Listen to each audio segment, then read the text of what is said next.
નથી કહેવાની આજ હું રસિક શ્રૃંગારની વાતો કે પુરાણી પોથીઓ ખોલી પ્રભુ અવતારની વાતો. નથી કહેવી શ્રીમંતોના સુખી સંસારની વાતો, કારણ કે જમાનો આજ માંગે છે સબળ સંસ્કારની વાતો. આવી જ સંસ્કાર રૂપી વાતનો વિષય યુવાનો દેશનું ભવિષ્ય વિકૃતિથી બચીને સંસ્કારો તરફ વળીએ પર વાત લઈને આવેલ સરકારી વિનયન કોલેજ ગાંધીનગરની વિદ્યાર્થીની ઋષિતાના આપ સૌને નમસ્કાર. યુવાન કોણ છે? આ યુવાન શબ્દ શું છે? કઠોપનિષદ અનુસાર જેની ઉર્જા અક્ષુણ, જેનું જીવન અંતહીન, જેનું પરાક્રમ અપરાજય, જેની આસ્થા અડગ અને જેનો સંકલ્પ અટલ છે એ યુવાન છે.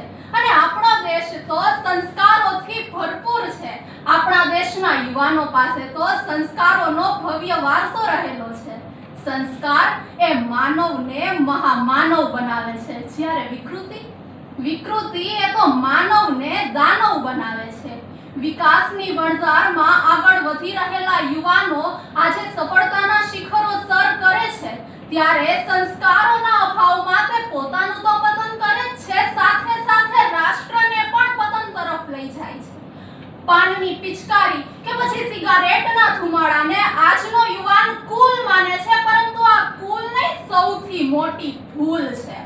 અશ્લીલ ફિલ્મો અને સાહિત્યનું આંધળું અનુકરણ, વ્યસન અને ફેશન આજના યુવાનોને પાંગડા બનાવી રહ્યા છે. આજે મૂલ્યનું શિક્ષણ તો વધી રહ્યું છે, પરંતુ આપણા યુવાનો સંસ્કારોના મૂલ્યને ભૂલી રહ્યા છે.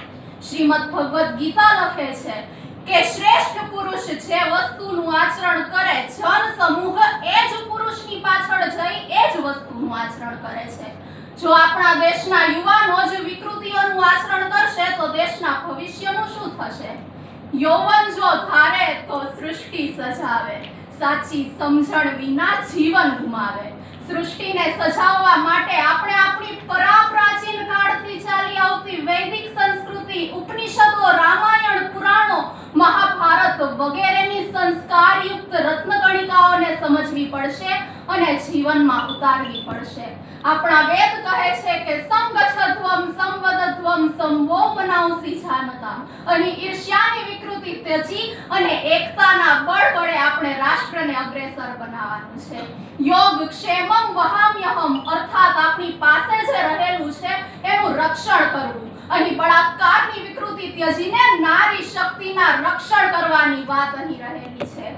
અહર્નિશમ સેવામહે, અહીં નિસ્વાર્થ ભાવે રાષ્ટ્રની સેવા કરીને આપણે દેશનું ભવિષ્ય અગ્રેસર બનાવવાનું છે.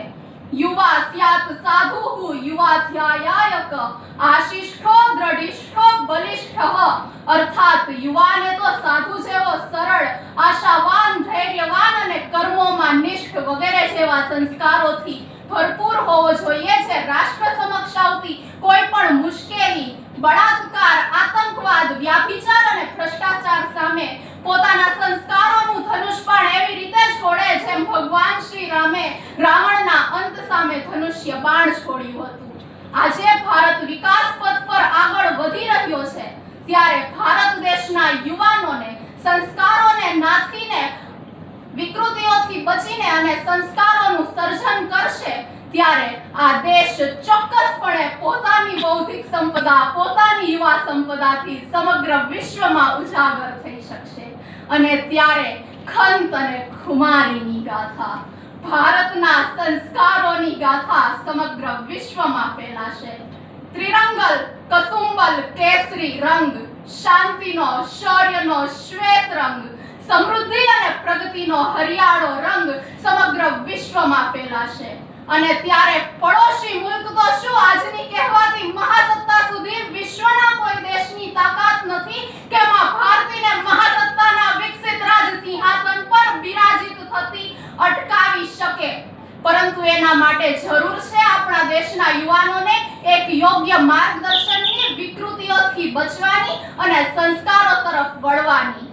તો ચાલો આપણે સૌ યુવા શક્તિ સાથે મળી અને સરકારને સહયોગ આપીને વિકૃતિઓથી બચીએ અને સંસ્કારો તરફ વળીએ, કારણ કે યુવા શક્તિ એ જ રાષ્ટ્રની પ્રેરણા છે, ચેતના છે, ઓજસ છે.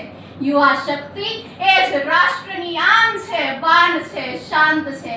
અંતમાં આપતાય વૃંદનાશ કર્મકારી કાલિકા સ્વ શૌર્ય વિસ્ફુરત પ્રઘોષ કામ ચર્ચિકા. જય જવાન, જય કિસાન, જય વિજ્ઞાન સૂત્રતા દિનાદિતા પ્રણમ્યતામ ભારતી વસુંધરા. યુવા શક્તિ અને માં ભારતીના ચરણોમાં લાખ લાખ વંદન સાથે અસ્તુ. જય હિન્દ.